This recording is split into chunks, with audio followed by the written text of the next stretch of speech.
continue our parish reading as a homily of Pope Francis's encyclical letter, He loved us, Dilexit nos, on the human and divine love of the heart of Jesus. Further reflections and relevance for our times.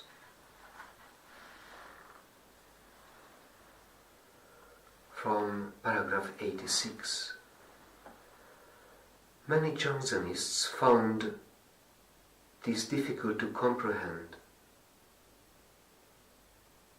that we adore together with the Church the sign and manifestation of the divine love that went so far as to love through the heart of the incarnate Word the human race. Many Jansenists found this difficult to comprehend, for they looked askance on all that was human, affective and corporeal, and so viewed this devotion as distancing us from the pure worship of the Most High God.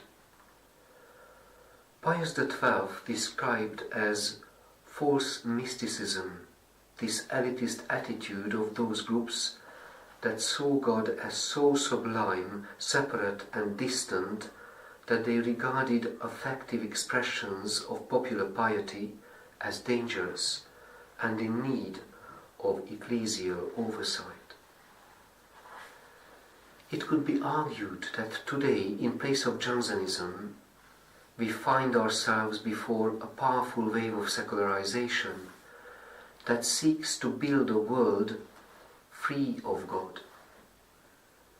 In our societies, we are also seeing a proliferation of varied forms of religiosity that have nothing to do with a personal relationship with the God of love, but are new manifestations of a disembodied spirituality.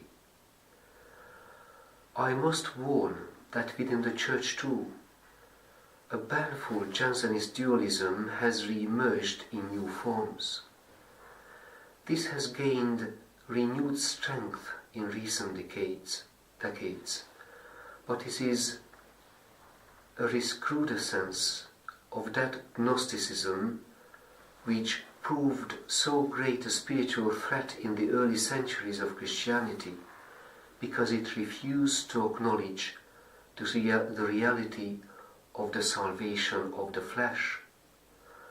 For this reason, I turn my gaze to the heart of Christ and invite all of us to renew our devotion to it. I hope this will also appeal to today's sensitivities and thus help us to confront the dualisms, old and new, to which this devotion offers an effective response. I would add that the heart of Christ also frees us from another kind of dualism found in communities and pastors excessively caught up in external activities, structural reforms that have little to do with the gospel, obsessive regularization plans, worldly projects, secular ways of thinking, and mandatory programs.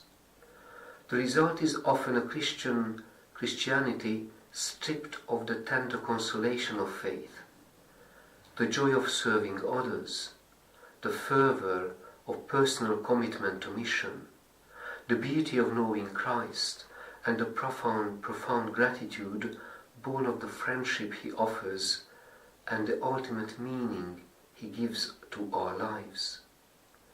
This too is the expression of an illusory and disembodied otherworldliness.